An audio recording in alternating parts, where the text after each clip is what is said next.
Yang pertama, latar belakang dan perbedaan. Kerangka perbedaan antara akuntansi dan pajak meliputi tujuan, pengakuan pendapatan dan biaya, metode penyusutan, perlakuan, kredit pajak, dan pengakuan aset serta kewajiban. Penting bagi perusahaan untuk memahami kerangka perbedaan ini agar dapat mengelola kewajiban pajaknya dengan baik, sehingga mematuhi standar akuntansi yang berlaku. Yang kedua, pengertian rekonsiliasi fiskal, yaitu proses penyesuaian antara laba rugi komersial yang dihitung berdasarkan prinsip akuntansi komersial dengan laba rugi fiskal yang dihitung berdasarkan peraturan perpajakan. Selanjutnya, tujuan utama dari rekonsiliasi fiskal yaitu untuk memastikan bahwa perusahaan mematuhi hukum pajak dan melaporkan pendapatan kena pajak yang benar. Ketiga, hakikat rekonsiliasi fiskal yaitu untuk memastikan bahwa catatan keuangan yang disampaikan oleh suatu entitas kepada otoritas pajak sesuai dengan catatan keuangan yang sebenarnya, sesuai dengan aturan perpajakan yang berlaku. Ini memastikan transparansi, kepatuhan, dan akurasi dalam pelaporan pajak. Selanjutnya, teknik rekonsiliasi fiskal yaitu serangkaian metode yang digunakan untuk mencocokkan catatan keuangan perusahaan dengan persyaratan perpajakan.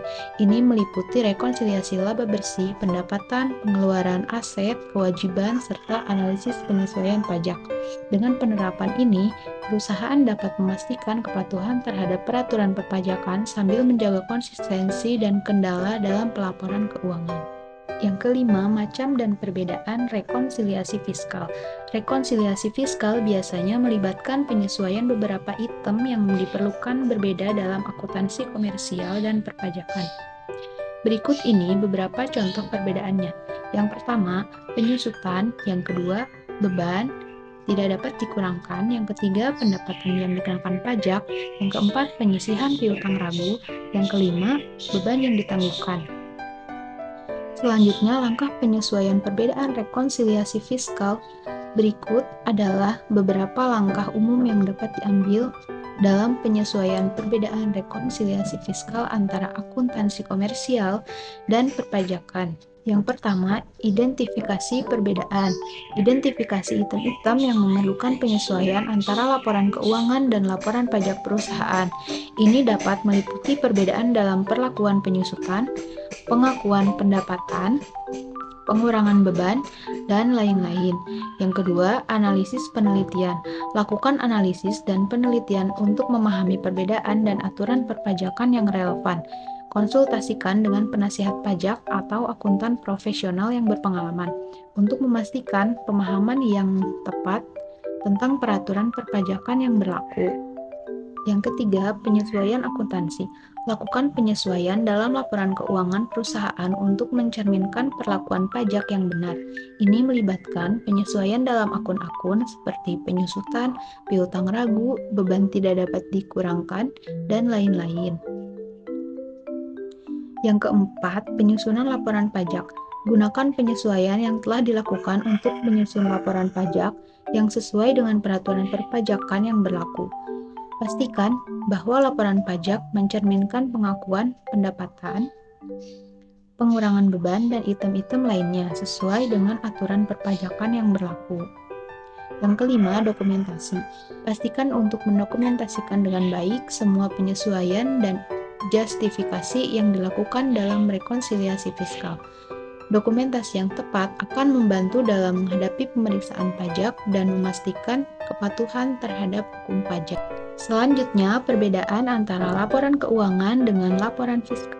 Laporan keuangan adalah laporan yang menyajikan informasi keuangan perusahaan secara terperinci dan sistematis.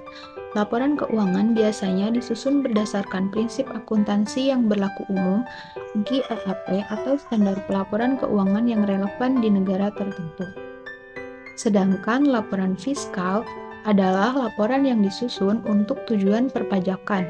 Laporan fiskal mencakup informasi keuangan yang relevan yang diperlukan untuk perhitungan dan pelaporan pajak perusahaan kepada otoritas perpajakan. Selanjutnya, penghasilan yang dikenai PPh final.